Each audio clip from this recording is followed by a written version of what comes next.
8월 15일 금요일 스가랴 9장 1절에서 8절 말씀입니다. 우리가 사는 세상은 끊임없는 전쟁과 갈등 속에 있습니다. 나라와 나라가 충돌하고 권력과 이익을 위한 다툼이 끝없이 이어집니다. 사람들은 군사력과 외교로 안전을 보장하려 하지만 역사의 무대 뒤에는 언제나 하나님의 주권이 작동하고 있습니다. 하나님은 인류의 역사를 주관하시며 세상의 제국과 건세를 당신의 뜻대로 흥하게도 하시고 무너뜨리시기도 합니다. 스가랴 그장은 이러한 하나님의 역사를 배경으로 당시 이스라엘 주변 강대국들의 몰락과 그 속에서 변함없이 자기 백성을 보호하시는 하나님의 구원을 선포합니다. 이 말씀은 단순히 고대사의 기록이 아니라 오늘 우리에게도 주어지는 확실한 약속입니다. 세상 권력 속에서도 하나님은 자기 백성을 눈동자처럼 지키시며 그들의 대적을 심판하시고 그 손길 안에서 참된 안전을 주십니다. 이러한 보호의 약속은 이어지는 본론의 내용 속에서 더욱 구체적으로 드러납니다. 먼저 첫 번째로 1절에서 4절을 보면 하나님의 심판은 공의로우며 정확하다라는 사실입니다. 하맛, 다메섹, 두로, 시돈 이 모든 도시는 당시 무역과 군사력으로 번영하던 곳이었고 사람들은 그곳을 부와 안정의 상징으로 여겼습니다. 그들의 부는 각국의 상품과 재물이 넘쳐 흐르는 시장에서 나오고 그들의 군사력은 주변 나라들을 위협하며 안정을 지키는 듯 보였습니다. 그러나 그 겉모습 속에는 하나님을 경외하지 않는 교만과 부당한 이익을 위해 약자를 억압하고 착취하는 불의가 깊이 자리 잡고 있습니다. 하나님은 결코 이러한 제약을 묵과하지 않으십니다. 두로는 바다 위에 스스로를 요새처럼 세우며 절대로 무너지지 않을 것이라 자만했지만 그들의 방벽과 부요함은 하나님의 심판 앞에서 한순간에 무너질 수밖에 없습니다. 이 말씀은 하나님의 심판이 순간적인 감정이나 보복심에서 비롯된 것이 아니라 완전한 공의와 정밀한 계획에 따른 것임을 보여줍니다. 하나님은 모든 것을 아시는 분이시기에 각 나라와 도시의 역사와 정책, 그들의 마음과 행위까지 철저히 살피십니다. 인간의 눈에는 강하고 영원해 보이는 권세도 하나님 앞에서는 한나풀의 꽃과 같이 시들고 사라집니다. 그러므로 하나님의 심판은 반드시 공의롭게 그리고 정확한 때에 이루어집니다. 이는 당시의 강대국뿐 아니라 오늘날의 모든 권세와 제도, 심지어 개인의 삶과 선택에도 동일하게 적용되는 변함없는 진리입니다. 둘째로 5절에서 7절을 보면 하나님은 대적의 힘을 꺾으십니다. 블레셋의 주요 도시들인 아스글론, 가사, 에그로는 당시 해안 지역의 요충지로 상업과 군사적 요새로 이름을 떨쳤습니다.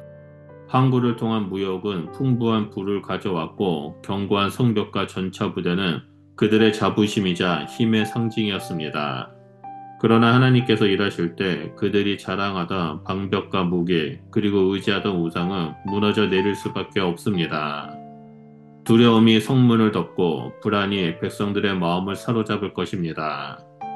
사람들은 자신들이 의지하던 모든 것이 무력하게 쓰러지는 모습을 목격하며 하나님 앞에서 인간의 힘이 얼마나 더덥고 취약한지 깨닫게 됩니다. 여기서 주목할 것은 이 장면이 단순히 한 나라가 다른 나라를 이기는 전쟁 이야기가 아니라는 점입니다. 하나님은 대적의 물리적 힘만이 아니라 그 영혼 깊은 곳에 자리 잡은 거짓 신앙과 부패한 가치관까지 꺾으십니다. 하나님은 우상을 제거하시고 거짓된 제사와 부정을 치워내시며 이방 민족 가운데서도 자기 백성을 구별하여 거룩하게 하십니다. 이는 단순한 군사적 승리를 넘어 하나님이 친히 이루시는 영적 정결과 구원의 역사입니다. 결국 하나님의 승리는 일시적인 세력 다툼이 아니라 온 세상에 그의 거룩함과 주권을 드러내는 위대한 역사의 한 장면이 됩니다. 마지막 세 번째로 8절에 하나님은 자기 백성을 친히 지키신다는 사실입니다. 하나님은 예루살렘을 친히 둘러 지키시며 마치 성벽 대신 자신의 팔로 감싸듯 보호하십니다. 이 보호는 단지 외부의 공격을 막아내는 물리적 방어를 넘어섭니다. 하나님은 백성이 두려움과 절망에 사로잡히지 않도록 마음과 영혼까지 세밀하게 살피시며 그 안에 담대한 믿음과 평안을 심어주십니다. 이는 단순한 약속이 아니라 하나님이 자신의 백성과 맺으신 언약적 사랑의 확증입니다. 다시는 압제자가 그들을 해치지 못하게 하신다라는 말씀은 바벨론 포로 이후 재건된 성읍과 성전을 향한 역사적 약속일 뿐 아니라 시대와 장소를 초월해 오늘날 믿음의 공동체와 개인에게도 그대로 적용됩니다. 하나님의 구원은 우리가 흔히 생각하는 안정망 이상의 의미를 가집니다. 그것은 그분의 임재 안에서 누리는 깊고 변함없는 안전입니다. 이 안전은 단순히 전쟁이나 재난을 피한 것이 아니라 혼란과 위협 한가운데서도 마음을 지탱하는 내적 평안을 포함합니다. 하나님의 임재 안에 거하는 사람은 세상의 권세와 상황이 거세게 흔들어도 결코 무너지지 않는 견고함을 얻게 됩니다. 이러한 견고함과 평안이 바로 앞서 언급한 대적의 심판과 하나님께서 이루시는 영적 승리의 완성을 현실 속에서 경험하게 되는 토대가 됩니다. 스가랴 9장 1절에서 8절은 심판과 구원이 동시에 흐르는 말씀입니다. 하나님의 심판은 대적의 교만을 꺾고 그의 구원은 백성을 안전하게 세우십니다. 이 말씀은 과거의 역사 속 사건에만 국한되지 않고 오늘 우리에게도 살아있는 약속으로 주어집니다. 세상의 불안과 위협이 사방에서 몰려올 때에도 우리는 하나님의 눈동자 같은 보호를 굳게 붙잡아야 합니다.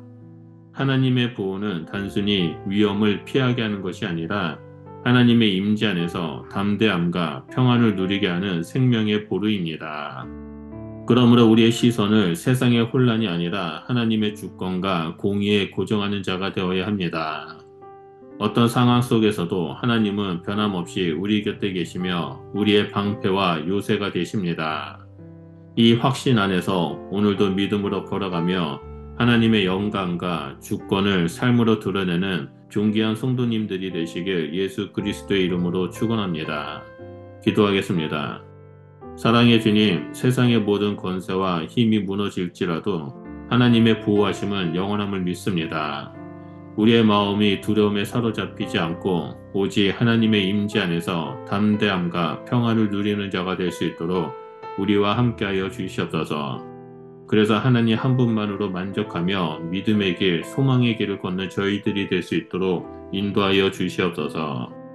예수 그리스도의 이름으로 기도드립니다. 아멘.